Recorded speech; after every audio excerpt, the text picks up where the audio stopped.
Hello, everybody. Welcome to the MaxLove Project Podcast with Audra and Sam. And today we have a very special conversation with our dear Veronica DeRosa. She's a nurse and so much more than that, a pediatric oncology nurse specializing now in survivorship, but so much more than that. I met Veronica, I don't know how many years ago it was now. A while. I honestly don't know because I know that we met even before you were formally Max's case manager. And I know that we met, kind of in circles with Ruth McCarty, and there was a lot of we already had a lot of connection there. But I knew immediately meeting Veronica, spending time with Veronica becoming Max's case manager, was just like such a blessing to our family. You were beyond incredible in your support to us. And part of it was supporting the process of what we were going through. The unknowns, like even though, we were at a point of acuity further down the road in Max's journey, the grief throughout every stage of change and every new, progression, every new need for an operation or something like that, you're the rarity in the space that can acknowledge a parent's grief in all stages of this journey. I came to know you as somebody who nurtured and mentored other people at the hospital. You brought up hard conversations. You truly care about the people around you and the culture, and like bringing a whole being approach to the work in the pediatric critical care setting. And that's just something that's astounding to me. So it's been many, many years, Veronica. We were so lucky and fortunate to welcome you on board here with MaxLove Project, starting as a nurse coach a couple of years ago. And that kind of transformed into giving birth with Sam to our Turning Towards Grief program. So we want to talk about you today. We want to talk about your life, your history, how you got to where you are today. You've been practicing for so many more years than you look by your age. I mean, you'll be astounded when you hear how many years. And moving all the way into the work that we do in grief education and support in MaxLove Project. So I'm going to turn it over to you to introduce yourself and kick off the conversation. Okay, thanks. So my name is Veronica DeRosa. I have been a pediatric oncology nurse for 22 years now. I am also a Reiki master, pranayama breathwork practitioner, a nurse health and wellness coach, and I do meditation. Oh, and now I just graduated as a 200-hour yoga instructor. So that's my latest endeavor. And if you listen to those types of things that I'm doing, it's all about being in the body. And that's what my trajectory was from the beginning as a new nurse, being in my 20s, and just seeing what was happening in the oncology ICU. That's where I worked in. And the oncology ICU was where, a lot of the very, very sick children would go to. And I learned that there was something more that the child needed than just the medicine, right? There was pain, right? The pain, and we would give all these narcotics, but the pain still continued. And I thought, there's something else going on. The more research I did, I learned that there was spiritual pain, right? There was grief mixed in with that spiritual pain, the grief of the parent, the child, and this whole existential crisis happening in the room that never was addressed, that created sometimes symptoms within the body, right? Or, no one was talking in the room about anything. Everybody was hushing what was really happening.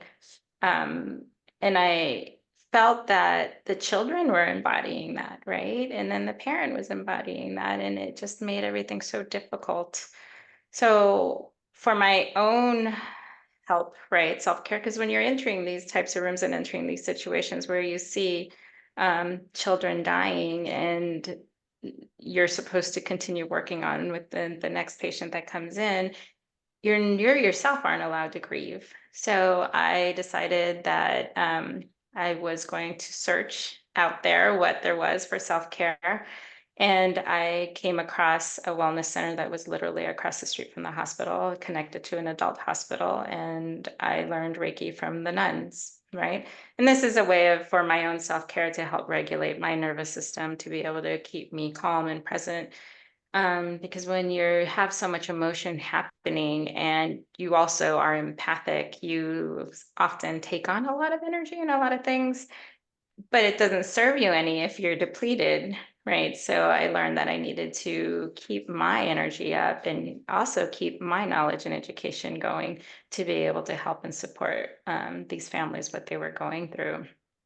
Um, we had no formal palliative care team at that point when I was working there. And palliative care, if nobody knows what that means, it's a team that they bring in when someone is diagnosed with illness that could be terminal or chronic, depending on where you are in the trajectory of the treatment. And they're there for supportive care, for emotional support, to give a kind of creation of goals of care, and to be able to communicate with the family, to be able to communicate with their main provider and see what the needs are of the, no longer the only the child, but of the family as well. So we didn't have that formal. So we were the nurses were the palliative care team. And in the ICU, it was very personal because it was so tiny, and you had one nurse to two patients, and um, you learned it all, right? You learned it all. You learned how it feels. You learned what the family was taking in. You saw the surroundings. You saw behaviors of physicians and how families reacted. And so that was my learning. That was my learning that led to all of this later on, because physicians aren't often equipped to have these tragic conversations with families. They have difficulty because they bring their own. And it's not like they do it maliciously. It's just that they're so depleted themselves and never address their own grief that they aren't able to verbalize those words that your child is dying or your child is going to die. And it robs the family of the time that they would want to spend with their child, or at least being um, educated or told that, "Hey, this is going to happen. You know, what are your goals of care? We know we want them to be here with you, you know," and just helping a family understand what that end of life journey and what that transition is going to look like. So a lot of that fell on me and a couple of other nurses on the unit. And I so happened to speak Spanish, so I got all the Spanish speaking teenagers that were in that situation. And at that time, um, anyone that was diagnosed as a teenager was a very high risk to not make it through treatment. So I saw a lot of death, and I saw a lot of pain. I saw a lot of suffering, and I wanted to help them after, but there was no help. You know, we were told once they leave the hospital, those doors, I can't do anything anymore. We can't contact anybody anymore. And it's so profound that you create these relationships with these other individuals that could be for years, and yet you're not allowed to talk to them anymore after. And perhaps maybe the funeral, yes, but then that's it. And it stops from there. And I found that to be wrong. And one mom, like, really, really, like, pierced my heart when I walked her out after her daughter Jessie passed away. I told her I was going to take care of her daughter. Don't worry, I would have her until she was picked up, you know, by the morgue. And she said, you know, please take care of my baby and please stay connected.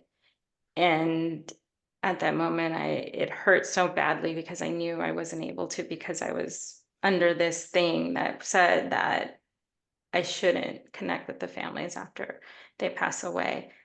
I shouldn't cry because how am I supposed to survive in this this type of work. You're showing weakness, all these things, but we're human, right? We're human, and we're supposed to feel. That's what makes us these amazing nurses, because we feel and we want to help and support and all these things.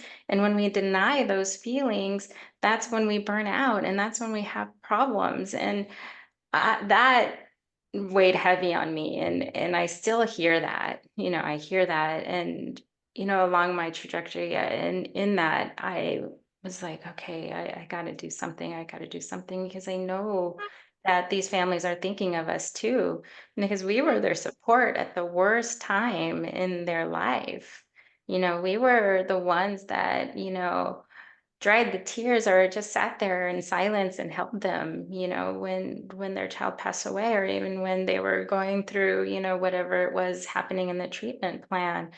And then we're gone. Like, how can we do that? That was wrong to me. And it took me a while to find something to be able to help me to create a program, because everything was so focused on palliative care, and that is important.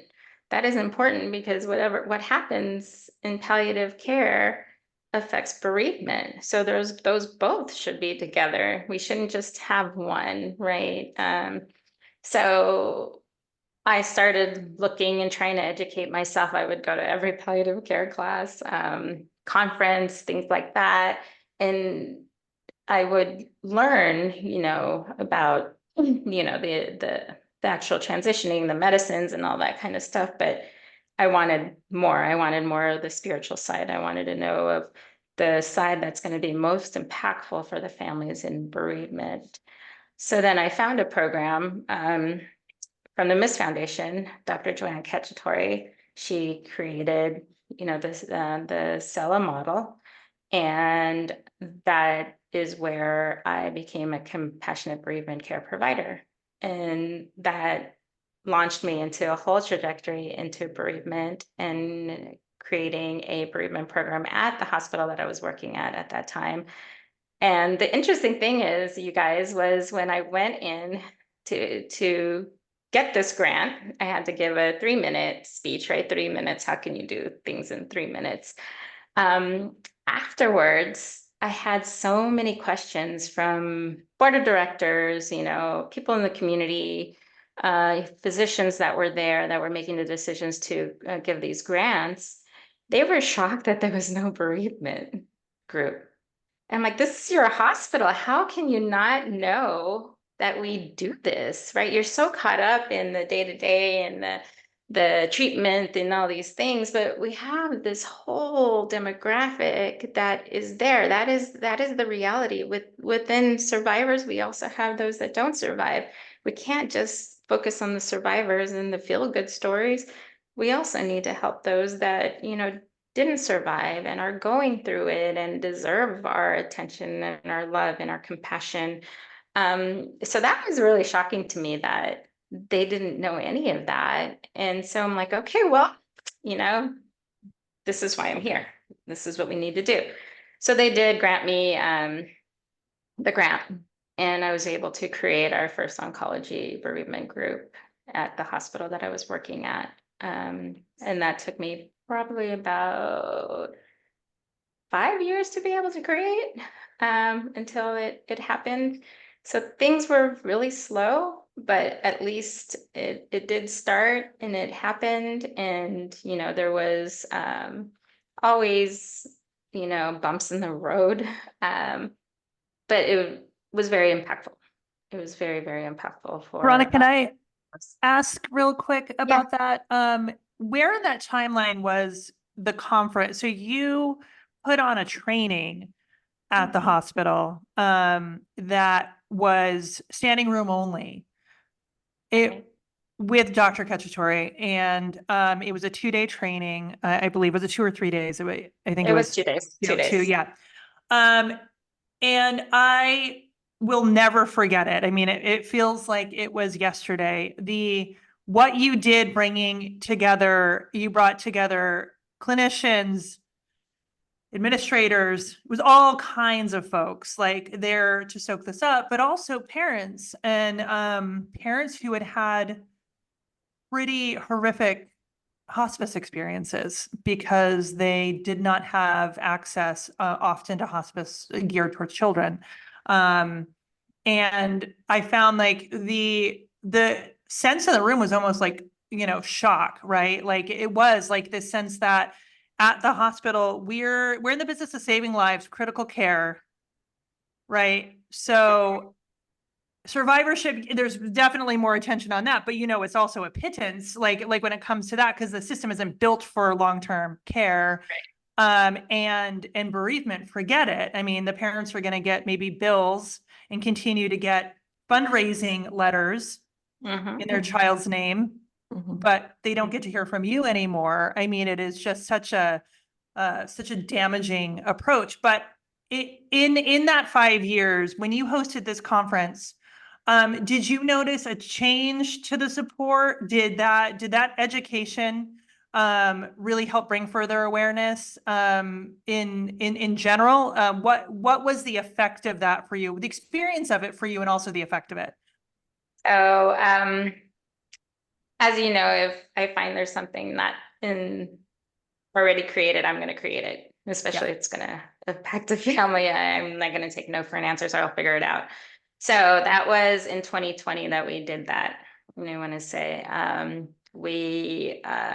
that was probably a year and a half after the grant was given to me. And I knew we needed to do this because I knew that how families grieve are because of what happens towards the end of life. Because the body absorbs all of it. It's recording everything that's happening in the room, every single word, whatever the nurse is doing, whatever it is, it's that perception, right?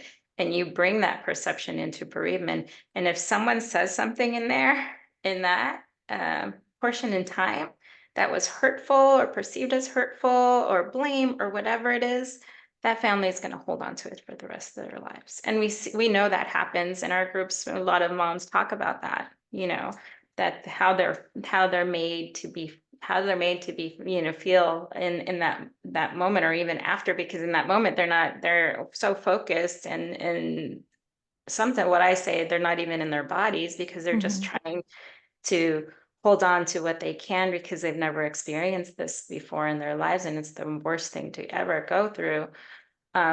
So like practitioners need to realize that, right? They need to realize I've had people that I've coached even in adulthood that think that their loved one is being killed by the medicine that is being given. So I'm like, where was the education in that? Where was all those important things to help people understand what's happening at the end of life?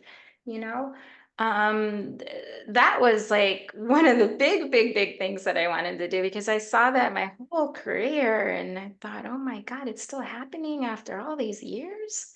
Like we have to do something about this. And then hearing the stories of hospice as well, that really got me of some of these parents that were thinking that they would get the support they needed. And, reality hospice, they're busy. There's not a lot of pediatric hospice nurses, and in the moment they're sent an adult nurse and the adult nurse may be like, oh my gosh, I don't want to do this. I don't know how to handle kids because that happens. And then they go through their protocol and parents are like, my child is over here. You should be looking at him or her versus looking for your folder where the protocol is.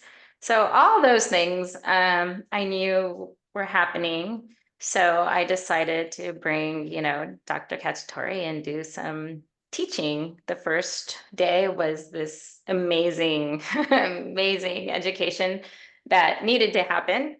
And we had, so many practitioners, hospices, hospitals, chaplains there. And then we had, Dr. Cacciatore, who has a way of delivering this information just straight on. This is what it is. And this is the science behind it. And so that's why I gravitated to her model. She not only brought what the attunement, the spiritual side of stuff, but she also brought the science behind it. And that's so super important, I think, whenever you're in this medical type of setting. And so we also had a parent panel, and I think parent panels are always the most impactful thing. We had people that thought they knew what they were doing because they were a seasoned provider or a seasoned nurse, and they were in tears because they realized, wait a minute, maybe I need to circle back and check myself and see what I'm saying, because I think I'm in control. Because a lot of people do that. They come with control, that they're in control of the situation, or their ego is controlling everything, right? Because they're this, yeah, I'm going to say this hospice nurse or this pediatric nurse or this physician that has all these experiences and all this experience. But this is a different experience. This isn't an individualized experience. This is a nuanced experience for this individual family that can be completely different than what you have gone through. Just come with presence. Don't come with your ego. So that is why I held that conference. Second day, we actually did role playing, and we did attunement. And when attunement is having difficult conversations, and we had the social worker group, we had I think nurse group, and then I think we had some physicians. The social workers had a really hard time with those difficult conversations.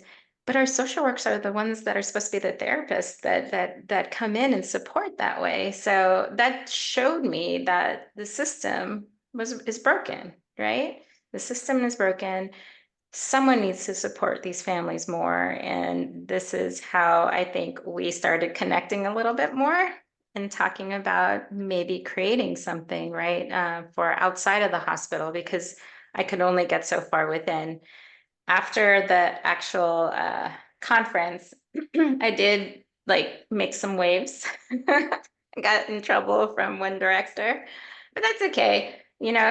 Obviously I hit a nerve. I hit a nerve with a hospice group that their next meeting, that was a topic, and that they felt, accosted. That's what they said. And they felt accosted by these families that said this. And I thought, wow, you felt accosted. Really? Accosted by families reflecting their very real and traumatic experiences, exactly. And highlighting that. I mean, I think you raised awareness with me that only 10% of children, dying children in the United States, have access to hospice care, to pediatric hospice care. And it's absolutely stunning, because to hear from these families of the difference, right, of the way things should be geared towards a child versus the way things were for them. Right. And some of the stories were horrific. There's one story a family shared of the adult coming in.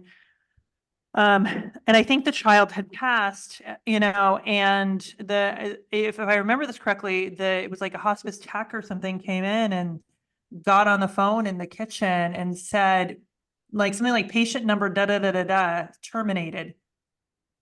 Mm-hmm. Yep. And I think the parents threw him out, and it was like, how? Right. And of course we know this language is used, the protective mechanism for, the people who are in this day in and day out. It's an old way, right? It's an old way of providing, barriers, right, to feeling, because we don't know how to care for people in this who work in this industry. But you're right. I mean, for that family's going to carry that forever. It's, yes. I mean, such a massive wound. And so this agency, when do they get the feedback? I'd love to know, when what other way they get the feedback? You know what I mean? Are they, right. do they send out questionnaires after? Mm-hmm. How did we do? Tell us how we did, So I think what I read of the situation too is you provided the forum for the most valuable feedback that hopefully was taken into account to change things for the better. And that's going to be a painful process, but it had to be done. And you had the courage to facilitate it and to do it. Right. Yeah, that was, it was quite interesting. I didn't think I was going to be called into the office after something like that, so I thought, okay, here's something that is just information. But when you react that way, that means, oh, that's your ego, right? Your ego is the one that's reacting. So you're really not coming for the benefit of the family and how I can examine and reflect on what this was and what's happened. You're coming from your own ego, and that's why you're running to tell your director that this happened and how dare us and all these things. But that it was the truth that was being spoken at that time. And I told them I was told I should have interviewed the families first. Pick out just the good stories. Yeah. I was supposed to interview the families first, and they went on into all these things. But the interesting part about that, I had one parent in particular, I had spoken already to that director, and I told them how the mother felt.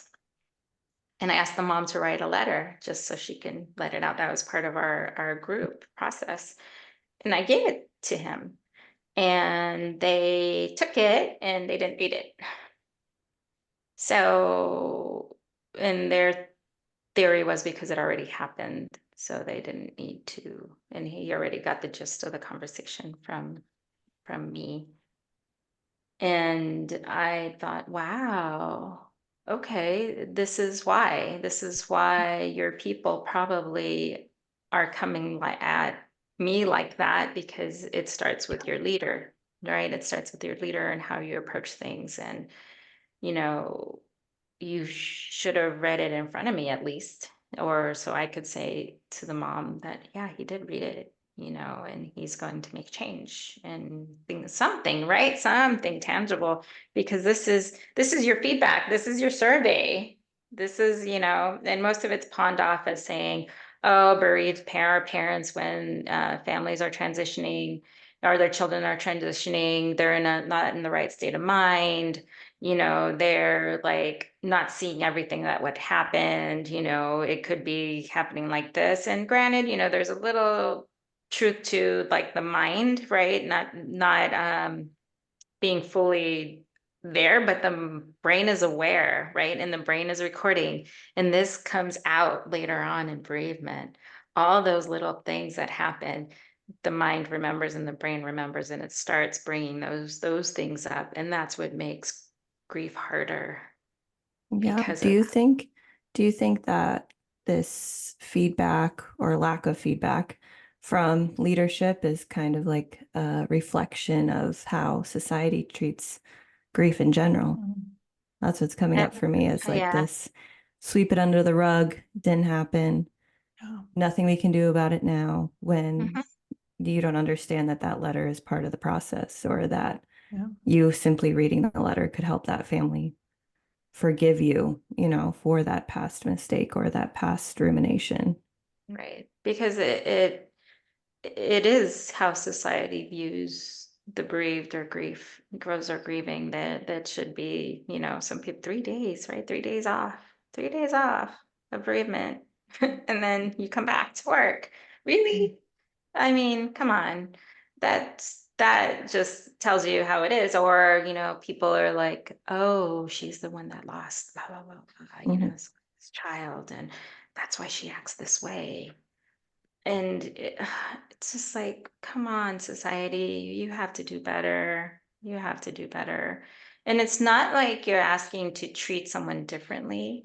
You're just asking someone to be a little bit more compassionate and inclusive sometimes, because sometimes you are excluded because you are the bereaved mom. Oh, you're no longer have to be part of the play group or whatever it is, but you were still friends with them anyway. So you're not going to hurt them if you interact with them. In fact, they're going to always be crying and grieving. You're not going to make them cry. So continue the friendship if you can, and try to be supportive, and just silence speaks volumes versus having to fix something, because you're never going to fix it, So yeah, society, they I know that Dr. Cacciatore is in the works right now to being able to create these things to be able in our society in the United States to be able to have bereavement. I think her goal was to have bereavement for at least a year for families that lose their children. And in that year to get qualified therapy, not just run of the mill, right? Qualified therapists to be able to support them through acute grief, and to be able to intertwine some of these teachings that she has to be able to support them, to be able to understand themselves more. And that's what we need, right? We need this to be acknowledged. We need our families to be able to be seen and to be supported, because then you bring this whole other thing into, that intergenerational trauma, what's getting passed down to the sibs, the children. And, because mom isn't okay, 100% okay, the child is trying to figure out, okay, where do I fit in this, and how is mom responding to me? And, they're internalizing all that stuff. So it just continues, waves moving forward and forward and forward to different generations. So hopefully that will be something that can not stop it, because I know it never stops. Like the intergenerational trauma doesn't always stop, but at least it could help some families and just decrease it. So I'm hoping to hear more from Dr. Joe about that, and seeing how it is going in the works right now. Yeah, It'd be amazing. I'd love to introduce this Selah Care model to our listeners, because I think, as a bereaved mom, I think something that's kind of thrust into your face. I remember when the palliative care team came in when Camila was last in the hospital, and you get a bereavement counselor. And I don't know how to say this, like it was more of a feeling rather than me being able to describe it, but it's like meeting a bereavement counselor when my daughter's, in a hospital bed, just sitting there. And it's just like off-putting. So there's also that space in bereavement and grief and stuff where you like there's just like this hesitancy, I think, towards bereavement care. And like, if you can trust, and there's different models or modes to support somebody, because everybody processes differently. Some people need different things. But I responded, I think, really well to the Selah Care model. I remember one of the most therapeutic things that I've ever had after Camila died was sitting in the hotel room with you and just being able to describe every moment, of her death, and what happened in my mind, what happened in my body, like as it was happening, right after it happened. And you were the first person to hold space for that I felt I could tell everything to, because you could handle it. And I think that's something that comes up for me in grief, is like, can these people even handle what's going on in my brain? Right? Because sometimes crazy thoughts happen, just not a lot of people can handle it. So I think that's what was the most therapeutic, was like meeting somebody who could handle it. And I know, so just circling back to, what is that model that Dr. Cacciatore teaches, the Selah Care model? Because I know it does have a lot of rooted that nothing is crazy what that happens in grief. All of it is normal, in a lot of senses of what your body's going through, what your mind's trying to understand. So basically, you're attuning to your own body, and you're embodying and integrating your own grief with it, because everything is always pushed down, right? No, don't share emotions. People are telling you, oh, you should be over this. No one knows how to handle you. You feel like the outsider. It's hard to tell my story because then somebody else starts crying. So it just all those as just a human being, you're not able to share sometimes what you're really feeling, and then sometimes you're so starved to be able to share these things, so you do it to everybody, right? So this model is able to bring all that in, right? In this, how we're doing it in this group setting, to be able to become aware of our behaviors, right? How we grieve. No one knows what grieving looks like a lot of the time. sometimes no one, they just assume, right? Oh, they're crying all the time or whatever. No, it's a whole body. It's this whole response, right? It's mind, body, soul, spirit, heart, all of that. And they, families, people, moms, dads that are grieving don't know that of themselves. Sometimes they don't know, like, for example, not eating, not wanting to eat. That is part of grief, right? People lose their smell, they lose their hearing, they have GI upset. There's all these physical symptoms that go on.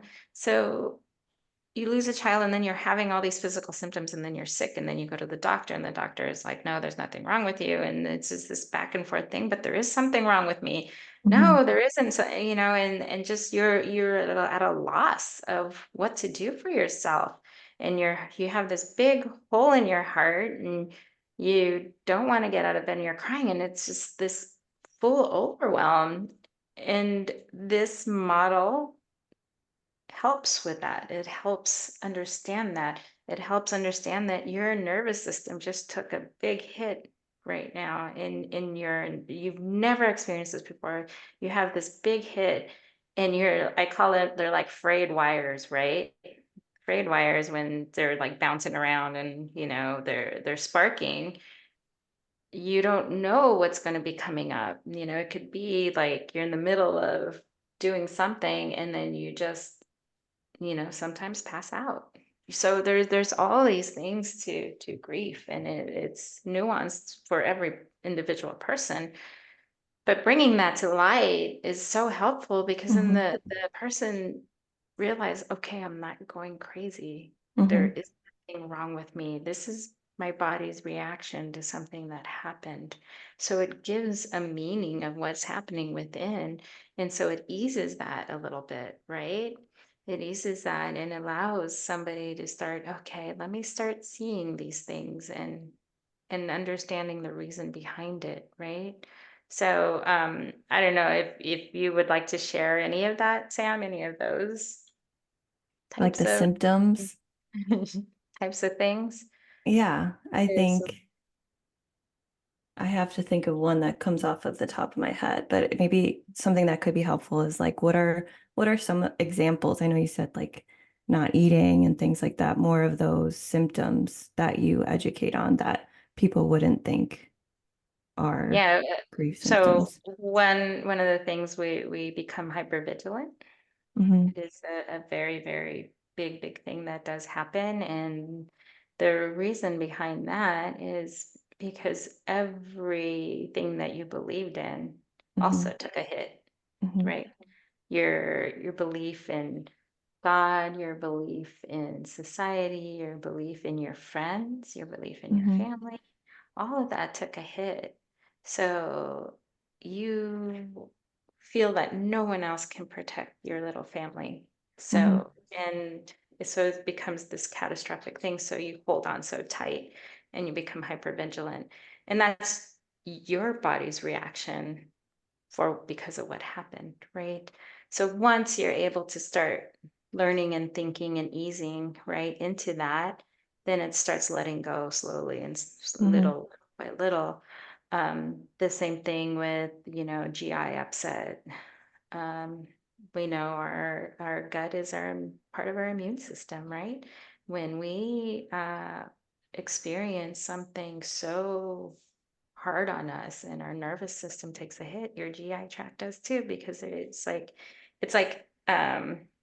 interoceptors are there in that stomach and they're feeling all of it, right? So they're in shock too. So it's this whole shock in your body, and the energy of that shock sometimes settles in certain areas. And for a lot of people, it's in the gut, or a lot of people, it's in the back. So these things kind of we can put I hate to use a label on it, or we can put a reason to why these things are happening within the body.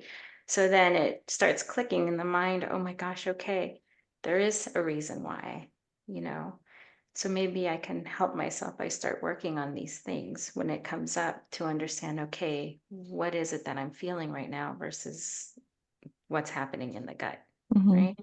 So I think that is helpful for a lot of parents when they're going through something like this.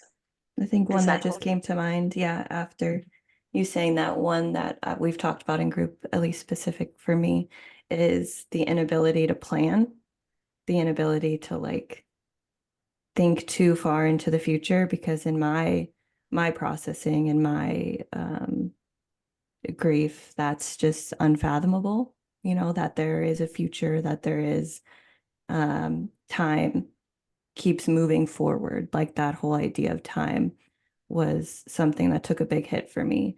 So in the practical sense of everyday life, that means when people ask me, oh, in summer 2026, do you want to go here? I'm like, I can't, I don't. And it can even be into the sense of like, next month, do you want to do this? And I'm like, I don't, ask me 2 days before. I can't. Like, that's one symptom that still lingers. It's been over 2 years since Camila died, but that's still one where people can't understand that about me, and it makes it hard, just to be like, there's something in me now where I can't plan, I can't think that far ahead, because in my brain it's one of the existential crises of what we went through, because Camila doesn't live in this time anymore, in this physical time that we occupy. So I can't, part of me also doesn't live there, or doesn't live in the linear time of this world. Yeah, and I think that's very common. A lot of the times it's just you have words for it, right? A lot of moms feel that, but they don't aren't able to put words to it. And I feel that once you're aware of it, then you know your limitation and you're honest about your limitation, right? And there's a limitation to how people perceive that. Does that make sense? Not necessarily that there's something wrong with you, right? It's this is how I function and how I am. And sometimes that's not going to change because it's not necessarily harmful, right? If you recognize it and you're able to pull yourself out when you have to for your kids, then it's not right. It's not detrimental to the family or to self, right? But you're honest about it, and you're honest about what you can bring and can't bring. And that's another big thing with the Selah Care model is being gentle with yourself, right? Being gentle with yourself, meeting yourself where you're at, because 2 years, 3 years, 5 years, maybe something can change, because we're ever changing, right? And something else can come, or that may soften, and then something else may come in. And so we don't know that. So it's teaching not to be hard on ourselves, not to give in to society's expectations, right? Use your voice, tell your story, right? Tell your needs. And this is really sad to say, but it's our responsibility to tell those people what it is that we do need. I wish it wasn't. I wish that society had it already and understood it. But people can be cruel. Loved ones can be cruel, family members, friends, and it's our responsibility to tell them, these are my needs, this is what's going to happen. And if it's in writing or if it's through another person, once you get it out there, then you will know who's going to be in your support system or not, right? And when you're honest, I think it's more clear on what you can bring, right? When you're able to bring it and when you're not able to bring it. So it's all being aware of yourself. Right? And I think that's how this group is. That's what we do in this group, is to be able to become more aware of ourselves, what happens, our behaviors, how we respond to things, easing the reaction, right? Being more responding versus reacting to it. And also, sometimes those are the days that you may not want to do anything and you want to feel it, and you're gentle with yourself and you do things for self-care, to care for your body, care for yourself, care for your heart. And I think it is a very well-rounded, model that we do have. And I think most of the people that have gone through it are able to come out with some tools to be able to support themselves through the grief and be able to, what they say, move forward, right? With some new ways of being, right? And new ways of understanding this life that they're going to be going into. Mm-hmm. And I also think that it gives an understanding of the brain and the nervous system, because we talk about that. We talk a lot about psychoeducation, how our body ticks, right? How our body works, how our mind works, what the grieving brain looks like, right? The grieving brain is something heavy. It's very heavy in acute grief. It took the shot too, and it's just in a daze, and it's looking and looking and looking and looking Mm-hmm. for your loved one, and it can't find it, and it doesn't understand why it can't find it, and it's just ruminating and ruminating and ruminating, and that's why those memories continue to come up. And it's usually it plays back the last few moments of when you last saw your loved one. And so that's what's so hard about acute grief. It's because it's playing those memories. So if you have a point of transition that someone said something so bad to you or treated you so horribly, you're stuck in that rumination. So that's why palliative care is so important. That's why those last moments are so important, because the brain holds on to that. And a lot of our program, we debrief that. We allow families to speak about that and be honest about that, because this is their safe space to talk about these things that have happened to them and get it off their chest, and sometimes even give a little bit of an answer to it, right? If we're able to. And it eases a little bit in the body, it eases the mind a little bit and gives the brain something to hold on to. So that ruminating isn't as intense anymore, and it kind of eases off and dissipates over time. Veronica, I have a question around this. And the rumination reminds me of Dr. Cacciatore's class that you provided to us back in 2020, and reading her book. One of the things that I was left with after being there in that room, and I'd be curious to know what you think about this, Sam, was a sense of validation and normalizing what grieving people go through. Like this sense that, like, since we don't have that in our society, we don't have the models around us and all of that, she was able to bring language to validate, normalize. So even with rumination, I remember her saying, a therapist might tell you to stop. But what the brain needs to do is just run through it. It needs to just keep running through it, and you can't, the worst thing is to ask someone to stop and to treat them like that's abnormal. Right. And so her words and teachings and all of that, just like normalizing the process that we have in a society made to be abnormal.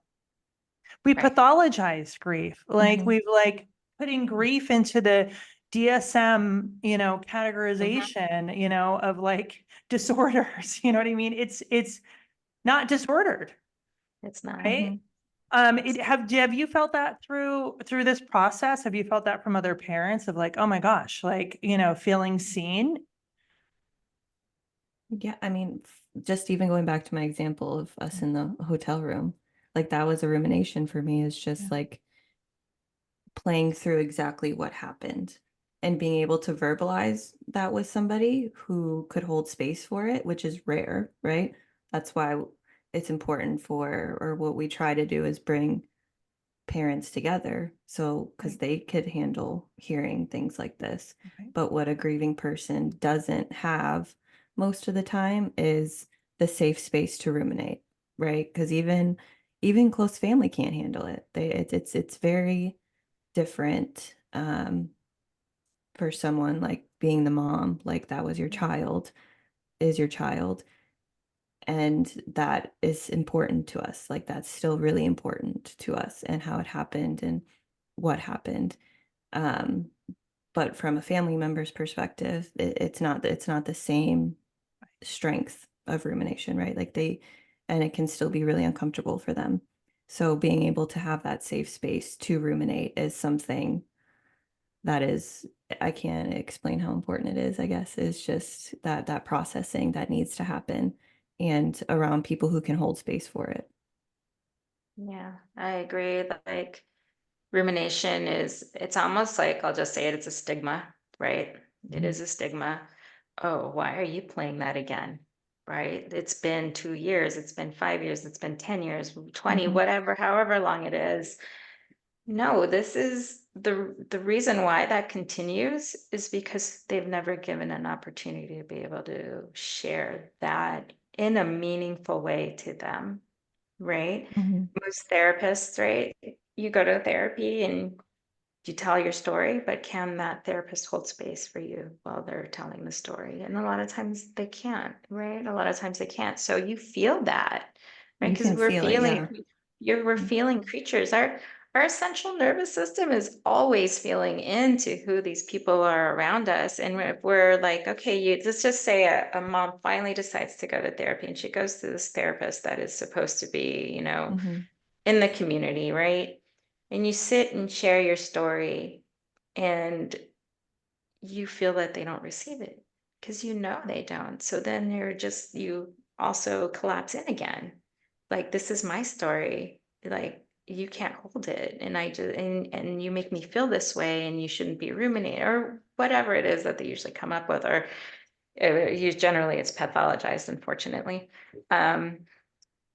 So you're left defeated versus, rejuvenated again, or enlightened in some form, way or another. And so people go through that because, again, our system is set up that way. Our therapists don't do grief. Our therapists don't do.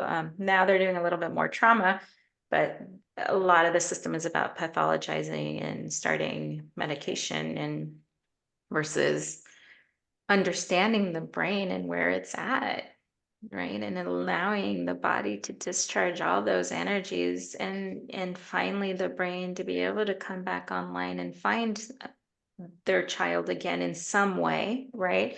Because we know energetically they're still around us, right? And then when their brain is finally able to wrap it around that concept, then they start seeing and attuning and connecting, and then recognizing, oh my God, they're still here, or they're sending me messages, or all these beautiful things that the brain couldn't see before, right? Because they weren't allowed to share their sacred story and share their sacred tears. And that's what I think, though all those are so all connected together. And our Turning Towards Grief group allows for that. We do want to share this sacred space with others, to be able to bring their most cherished memories and love for this child with everybody else, but also share their tears as well, to be able to release whatever it is that's in them. Yeah, it's beautiful and heavy and all of that at the same time. But I think that we've been able to share that within your grief, you can experience life still, and you can continue moving forward, never forgetting, and always sharing, your loved one, and seeing them all around you. So it's a beautiful concept. I think it's a beautiful concept, and it applies, I think, for grieving moms and dads. And I love the segue. I love the segue into, because that's something that's deeply felt in grief, is like on trying to even fathom, because I'll try to express this, but it might not make sense to a lot of people. I think when your child passes, they don't leave. And that's the most confusing part, I think, one of the most confusing parts. And it's that support is needed too, to just share these still experiences that happen with your children. Like they don't leave you. And that's part of that sharing with another parent who understands that, who feels that, who I know one of the lessons we touch on too is like the rituals of, creating that routine in your life, or that space in your life where you can still show up for your child who's still with you, right? It's different now because they're not physically here. So how do you integrate this very still real motherly, for me, experience of that's still my child, you know, of how do you integrate that into your life? I know that's one of the more special, I think, lessons that we've touched on, because I love to hear how other parents do it, you know, because it's a very real experience like that, that parenting doesn't go away, just like your child doesn't go away, if that makes sense. I know it makes sense to you, Veronica. I think so. I think that lesson, when we go through that, it's so, I'll just say it, it's so beautiful to see the look on mothers' faces that have experienced the same thing and were never able to tell people because they weren't sure if they were hallucinating, or like how society brings that as being right. And yeah, it is so impactful, and that's where the continued connection is. That's what I love most. I love tying that all together. Of like, I think we teach, like you were saying, teach about the nervous system, what's happening in grief, and then to end it with continued connection is beautiful in that way of like, how can we continue moving forward in this physical life and showing up for, you know, siblings, if there are siblings, and as well as how do you continue the physical life and your connection with your spiritual child now. With divine love. The divine love, yes. With divine love. Oh, guys, wow, this is a great conversation. It's beautiful. Yeah, much needed conversation too. Yeah, and I know it can be heavy, and I feel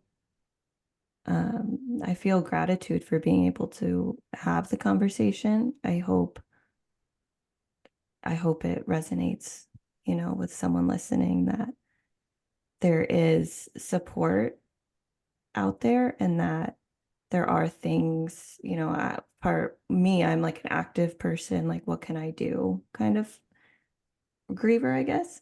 And I think just showing up and saying that there are things you can integrate and work on and learn about yourself that will ease, you know, at least some of the pain, and that you're not alone either. And it's normal too. Yeah, it's normal. You're normal. This is how the body grieves. And it eases at times. And with support of the right people to share your sacred tears, it'll be very, very helpful. And we never say it's going to go away. We never say we're going to cure you. We never say any of that, because grief is the love you had for your child, right? And that's how impactful it was. And so that's why it continues to be felt in the way it is. It just softens over time. And then with that, a lot of times you're able to move forward and sometimes create things for other people to support them as well. You know, once you've done your integration and you embody it, you learn how other people that grieve, regardless of oncology, regardless of whatever diagnosis, you see yourself in them. And sometimes you're able to support them as well. That's beautiful. And Audra, I don't know if we want to touch on like how we're gonna share the space for this program moving forward within MaxLove. Yeah, I think that's a great idea. It's such a beautiful conversation, and it's one that I really look forward to just continuing. Like, this isn't the only one. I feel like we could talk about this endlessly in different ways. And while I think it seems like it's heavy, I don't know if you feel this way, but the more you talk about it, the less heavy it feels to me. The more you talk about it in a safe space with people, the more it's shared among us.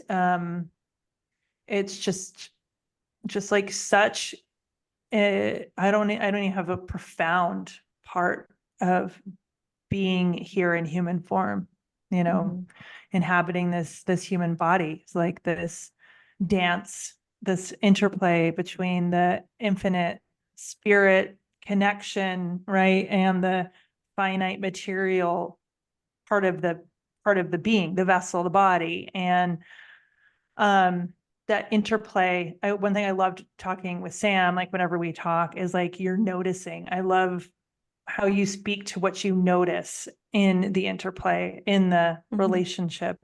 And it's so powerful. And, for me, I don't know, I can't really have a relationship with somebody who doesn't want to talk about grief and doesn't want to talk about this. Me sometimes, like when I hear that, I'm like, that makes me happy. Where it does, because it's important. I feel like it's like, I can't, if we can't go there, right? Yeah, we got to go deep. I just don't know if we can like really connect, much in this time here, like whatever it might be. It's just really important to me. So thank you both for your amazing work and for your willingness to connect in this way. I do know it will help. It will help others. I really do think that one of the things that COVID brought us was more of a willingness to talk about grief and to grieve openly, and to find support and to support each other, because, all of a sudden overnight, there were a lot more grieving people at once. And so I think it's a powerful shift. And the fact that your workshop conference that I was a part of happened right before everything shut down, Veronica, it was like really big. Think about the timing of that, like really big. I know, I finally settled in. I'm like, oh, that was before it shut down. Yeah, like it's crazy, right? So I do find people are more and more willing, but when it comes to the space of the death of a child, people are often still reticent. So I just love that we, with MaxLove Project, hold the space for this. And so we're going to be offering more and more educational content in our app in MaxLove Project Connect. And we're really focusing on increasing the self-paced, self-traveled courses. And so Turning Towards Grief has been a cohort-based program that has been experienced with others in real time. And we're going to create a version of it that's also self-traveled.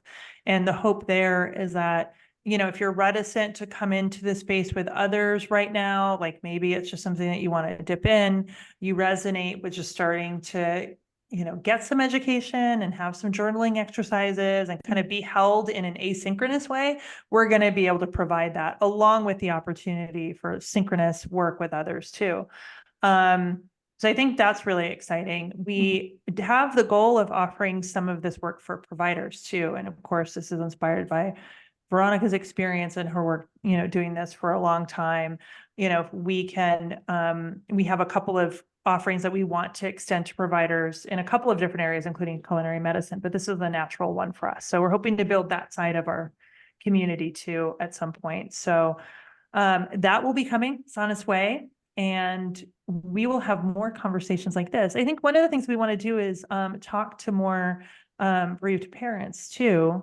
And then I'm hoping that we can also just continue to talk about, there's grief in this journey starting from day one. And I think it's one of the most under-recognized facets of what is going on when your child has a life-threatening diagnosis on the very first day. That's why everybody's so quiet around you. That's why they won't, for us anyway, won't use the C word, right? Right.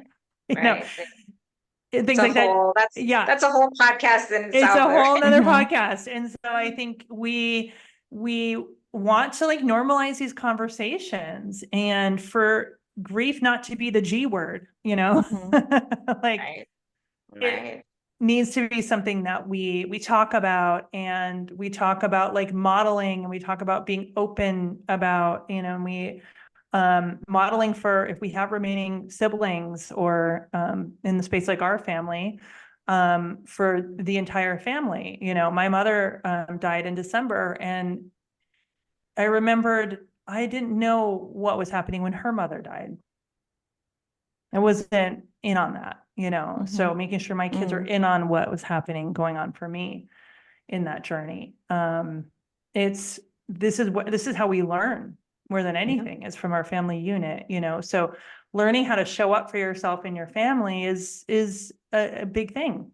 There's no other way to pick it up these days. So thank you both for providing this and holding the space. You do it beautifully.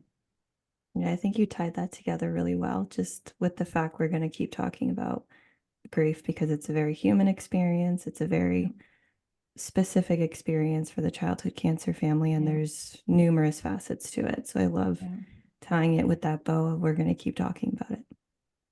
Yeah, Awesome. because we need to keep talking about it, and we want to share our other mom stories. We want to share your loved one's life and how it's affected you and so on and so forth. That way it could help other people. You never know, right? Who's going to be listening and who's going to be hearing. And I want to add one more thing. I don't know why I have to say this, but for the dads, this comes from one of a little patient of mine, Kaylee. She told her dad, always look up. Please always look up. Don't look down, look up, look into the sky. And you will see me. Because you carry so much sometimes that are heavy. It's very, very heavy and heavy on the shoulders, and you feel like everything's coming down on you. Look up. You will continue to move forward, and you are welcome in this space as well. It's not just moms, it's dads as well, because you go through it just as much as a mother does. I know some people say it's different. Everybody deserves a safe space to share, and dads do as well. So we welcome you. Beautiful, Veronica. I love that. I know why you were called to say that. I think it's just such an important and beautiful point to make. And yeah, we all grieve differently, don't we? Like, what's the saying? Like, if you've met one griever, you've met one griever. Right? Yeah. Like, who's to say? It's just that dads have far less support in processing emotions from day one of boyhood, like on up, right? So it's even harder in many ways. I can just imagine, not to make comparisons, but in a sense of emotional processing, they get less exposure to vulnerability and sharing about emotions than we do generally. So I think it's beautiful. More to come on that. Yes, more to come on that. Thank you. Thank you both so much. It was just such a beautiful conversation, and we will be talking again soon. I know it. Thanks, guys. Thank you. Okay. Have a good one. Okay, you too. Bye.